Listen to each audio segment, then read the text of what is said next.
राज्यात काही ठिकाणी विजांसह पाऊस आणि गारपीट सक्रिय आहे. पाहुयात 23 ते 25 एप्रिल दरम्यान राज्यातील हवामान कसे राहील. नमस्कार, मी किरण वाघमोडे. तुम्ही पाहतात हवामान अंदाज आणि बातम्या फेसबुक पेज आणि यूट्यूब चॅनल. तर आज सर्वात प्रथम 22 तारखेचं तापमान पाहिलं तर मध्य महाराष्ट्रात सर्वाधिक जळगाव 42.2, जेऊर 40.5, कोल्हापूर 34.6 तापमानात खूप घट झालेली आहे. महाबळेश्वर 31.7, मालेगाव 40.8, नाशिक 39.4, सांगली 38.2, सातारा 39.3, पुण्यातही 39च्या आसपास काहीतरी होतं. त्यानंतर आपण जर पाहिलं सरासरी तुलनेत काही ठिकाणी तापमान किंचित अधिक आहे, तर बऱ्यापैकी भागांमध्ये तापमान आता नेहमीपेक्षा कमी झालेलं आहे. विदर्भात जर पाहिलं तर हळूहळू तापमानवाढ पुन्हा होऊ लागली. अकोला 43.7, अमरावती 43.2, भंडारा 42, बुलढाणा 40, ब्रह्मपुरी 42.8, चंद्रपूर 43, गडचिरोली 43.6, गोंदिया 41.5, नागपूर 42.8 आणि वर्धा राज्यात सर्वाधिक 44.2 अंश सेल्सिअस, वाशिम 42, यवतमाळ 43 अंश सेल्सिअस आणि विदर्भातील तापमान हे नेहमीपेक्षा थोडंसं अधिक आहे.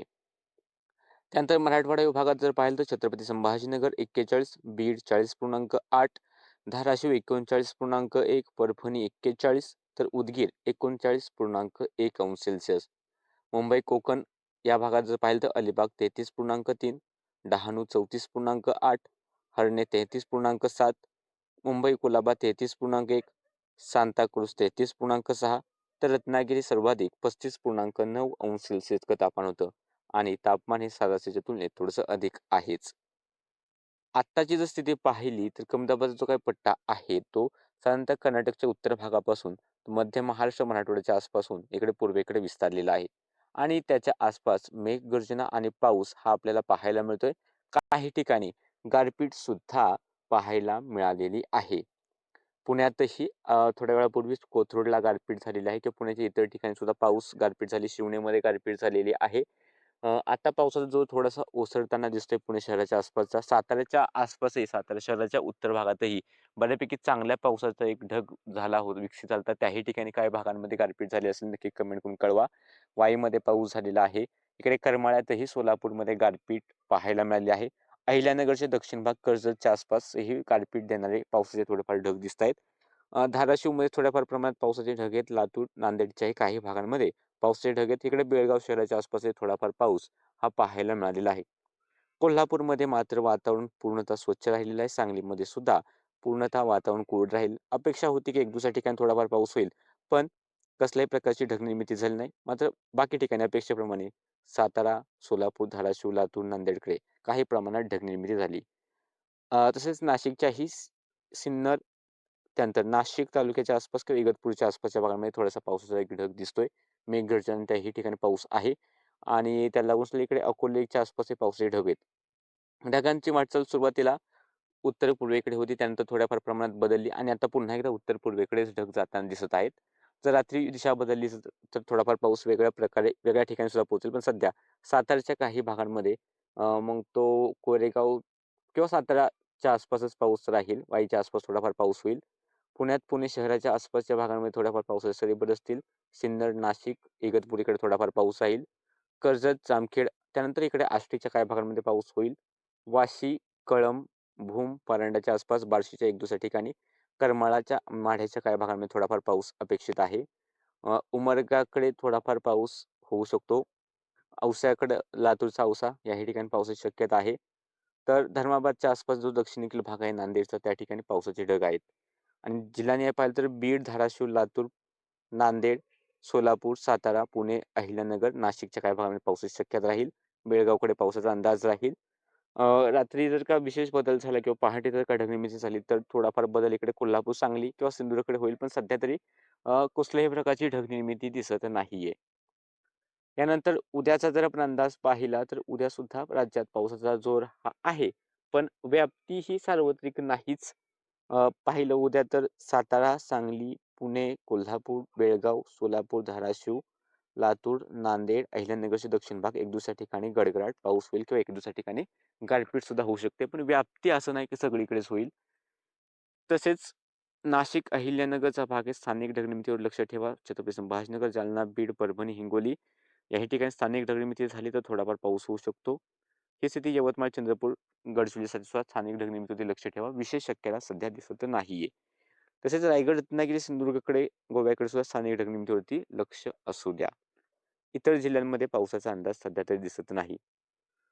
त्यानंतर जर आपण पाहिलं 24 तारखेला, तर 24 तारखेला मध्य महाराष्ट्राचा भाग नाशिकपासून ते इकडे पुणे, सांगली, कोल्हापूर, सातारा, सोलापूर, अहिल्यानगरचा भाग आहे, छत्रपती संभाजीनगरचा भाग आहे. या ठिकाणी मेघगर्जनेचा पाऊस किंवा एखाद्या ठिकाणी गारपीट होऊ शकते.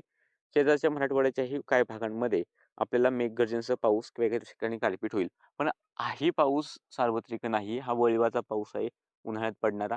याची व्याप्ती सहसा कमी क्षेत्रासाठीच असते किंवा वादळी स्वरूपाचाच हा पाऊस बऱ्यापैकी राहतो.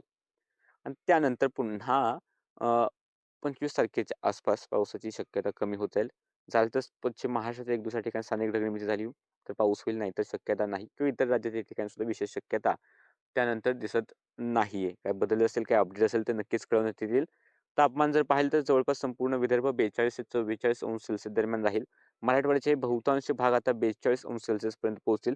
तर छत्रपती संभाजीनगरसह उत्तरेकडील मराठवाडा, जळगाव, नाशिक पूर्व, धुळे पूर्व, अहिल्यानगर आणि सोलापूरचे राहिलेले काही भाग असेल तापमान हे साधारणतः 41-42 अंश सेल्सिअसच्या आसपास राहील. तर नाशिक, पुणे, सांगली या भागांमध्ये तापमान 38 ते 40च्या आसपास राहील. सातारा, कोल्हापूरकडे तापमान थोडीशी घट कायम राहील. 38 अंश सेल्सिअसच्या आसपास तापमान राहू शकतं किंवा त्यापेक्षा काही ठिकाणी कमी सुद्धा जाईल. कोकण किनारपट्टीला तापमान हे साधारणतः 36 अंश सेल्सिअस. किनारपट्टीपासून दूर असलेल्या भागांमध्ये तापमान पुन्हा एकदा 40 अंश सेल्सिअस किंवा काही ठिकाणी 40 पेक्षा जास्त राहील, खास करून ठाण्याच्या आसपासचे जे काही अंतर्गत भाग आहेत त्या ठिकाणी. तसेच येत्या काही दिवसात साधारणतः शनिवार, रविवारी किंवा शुक्रवारपासूनच तापमानात अधिक वाढ होईल. विदर्भात 44 वरून 45-46 पर्यंत सुद्धा एखाद्या ठिकाणी जाऊ शकते रविवारपर्यंत. त्यानंतर मराठवाडा विभाग सुद्धा 42, 43, 44 पर्यंत पोहोचेल. मध्य महाराष्ट्रातील बऱ्याच भागांमध्ये तापमान पुन्हा एकदा 40 अंश सेल्सिअसपेक्षा जास्त 40 ते 43 अंश सेल्सिअस पर्यंत पोहोचेल. कोकणात सुद्धा किनारपट्टीपासून दूर असलेले जे भाग आहेत, तर त्या भागांमध्ये तापमान पुन्हा एकदा 42 अंश सेल्सिअस किंवा त्याहून अधिक सुद्धा पोहोचू शकतं. तर किनारपट्टीला सुद्धा तापमान 36-37 अंश सेल्सिअस पर्यंत जाण्याची शक्यता आहे. म्हणजे उष्णतेची लाट सदृश स्थिती येत्या काळात पाहायला मिळेल. सध्या जर आपण पाहिलं हवामान विभागाचे इशारे, तर उद्या कोल्हापूर पूर्व, कोल्हापूर घाटमाता गारपिटीचा येलो अलर्ट आहे. पुणे घाटमाता, पुणे पूर्व, सातारा घाटमाता, सातारा पूर्व, सांगली, सोलापूर, धाराशिव, लातूर, नांदेड मेघगर्जनेसह पावसाचा येलो अलर्ट. तर हिंगोली, परभणी, बीड, जालना, छत्रपती संभाजीनगर, अहिल्यानगर, नाशिक पूर्व, नाशिक घाट हलका पाऊस किंवा हलकी गर्जना. तर मुंबई, ठाणे, रायगड, रत्नागिरी या भागांमध्ये उष्ण आणि दमट हवामान. तर सिंधुदुर्गामध्ये मेघगर्जनेसह पावसाचा येलो अलर्ट. त्यानंतर 24 तारखेला जर पाहिलं तर 24 तारखेला अकोला, अमरावती, वर्धा उष्णतेच्या लाटेचा अलर्ट. तर मुंबई, ठाणे या ठिकाणी उष्ण आणि दमट हवामान. रायगड, रत्नागिरी, सिंधुदुर्ग, पुणे पूर्व, अहिल्यानगर, बीड, सोलापूर, धाराशिव, लातूर मेघगर्जनेसह पावसाचा येलो अलर्ट. तर पुणे घाटमाता, सातारा घाटमाता, कोल्हापूर घाटमाता, सातारा पूर्व, कोल्हापूर पूर्व आणि सांगली या ठिकाणी गारपिटीचा येलो अलर्ट. तर नाशिक पूर्व, नाशिक घाटमाता आणि इकडे परभणी, हिंगोली, नांदेड हलका पाऊस किंवा हलकी गर्जना. त्यानंतर 25 तारखेचे इशारे पाहिले तर 25 तारखेला अमरावती, अकोला, यवतमाळ, चंद्रपूर, नागपूर उष्ण लाटेचा अलर्ट आहे. तर परभणी, हिंगोली, नांदेड, लातूर, अहिल्यानगर, पुणे पूर्व, पुणे घाटमाता, सातारा पूर्व, सातारा घाटमाता, कोल्हापूर पूर्व, कोल्हापूर घाटमाता, सांगली आणि सिंधुदुर्ग या भागामध्ये मेघगर्जनेसह पावसाचा येलो अलर्ट. तर मुंबईमध्ये उष्ण आणि दमट हवामानाचा इशारा. रायगड, रत्नागिरी, सोलापूर, धाराशिव, बीड, जालना, छत्रपती संभाजीनगर, नाशिक पूर्व, नाशिक घाटमाता आणि धुळे हलका पाऊस किंवा हलकी गर्जना. त्यानंतर 26 तारखेला अकोला, अमरावती, नागपूर, चंद्रपूरमध्ये उष्णतेच्या लाटेचा इशारा. तर बीड, धाराशिव, सोलापूर, अहिल्यानगर, पुणे पूर्व, पुणे घाटमाता, सातारा पूर्व, सातारा घाटमाता, सांगली, कोल्हापूर पूर्व, कोल्हापूर घाटमाता, रायगड, रत्नागिरी, सिंधुदुर्ग हलका पाऊस किंवा हलकी गर्जना. सहसा एवढा दिवस पाऊस टिकणार नाहीये. पाऊस लवकरच पुन्हा एकदा कमी होताना दिसतोय. सध्याच्या अपडेटमध्ये इतकंच. असेच हवामानाचे अंदाज पाहण्यासाठी चॅनलला सबस्क्राईब करा, पेजला फॉलो करा.